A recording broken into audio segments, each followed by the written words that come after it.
crêpe. On va faire 6 louches. Bien pleines. 250 grammes à peu près. Hein. Voilà.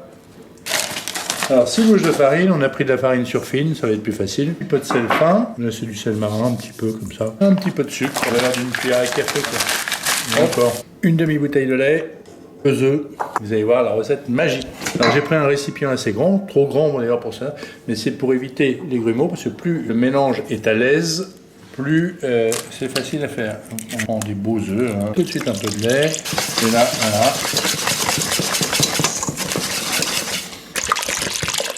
Le reste du lait. Fouette énergiquement. Il faut un petit peu épaisse. On ne va pas rajouter trop de lait. J'ai préparé un verre d'eau. Voilà, parce qu'il faut que la pâte à crêpes elle ait une certaine densité, mais pas trop. Elle est prête et dedans on va ajouter un petit peu de beurre que noisette, 25 grammes. Mon petit beurre poète là, qui va bientôt être prêt. Puis je vais vous faire une crêpe tout de suite derrière. Comme ça vous allez voir, il n'y a pas besoin de faire au pot. Une crêpe, faites la pâte et hop, attaquez. Voilà, alors là j'ai mon petit beurre presque noisette. Hop.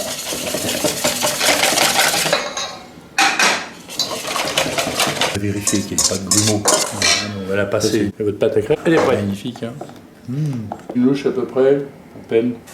Pour la tradition, vous mettez au fond de la main, le jour de la chandelle, une pièce. Vous sautez les crêpes avec un louis comme ça, et on dit que ça portait chance. On mettez une jolie pièce comme ça, un colle à la main, et on vous sauter les crêpes, et on dit que ça portait chance. La chandeleur. Hop. Hop. Alors ça c'est très facile. Je vais vous montrer ce qui est le plus difficile pour faire une crêpe. C'est pas de la faire sauter. Le secret de la crêpe, la pâte, qu'elle soit épaisse, fluide en même temps, coulante, gourmande. On le voit là, l'œil, là, elle est belle la pâte. Non mais regarde, elle est belle. On a envie de la manger même si elle est... Voilà, on a envie de la manger même crue. Voilà, c'est bien. C'est une belle expression. Il faut que la poêle soit chaude, mais pas trop chaude. Alors on verse au milieu et très très vite, on fait tourner. Très très vite, on fait tourner. Pourquoi ?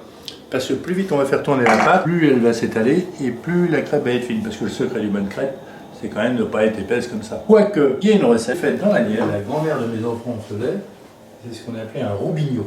Alors ça c'est tout le contraire d'une crêpe fine, une crêpe très épaisse, beaucoup de farine, des œufs, comme ça, et c'est le régal des enfants. La crêpe, on sent quand elle est prête, c'est qu'elle se décolle déjà toute seule. Hop, on la prend, hop, on la retourne. Elle est à peine dorée mais ça suffit. Et de l'autre côté elle va dorer un petit peu plus et ça donnera cette couleur-là. Puis après on va les déguster. Une crêpe c'est un peu plus doré, mais un peu plus de sucre dans l'appareil. Moi j'aime pas trop la crêpe sucrée, donc je préfère rajouter du sucre dans la crêpe. Peut-être un petit peu plus de beurre, comme tu l'as dit, si bien voilà. Mais ça n'empêche pas de sauter. Hop, hop, parfait. C'est chaud. Ah, c'est chaud aussi. Voici la gaffe de monsieur Jean-Pierre Gâteau. Oh, bonne. C'est pas dur, hein. Regarde, tu tires vers toi, hein. Hop. Voilà.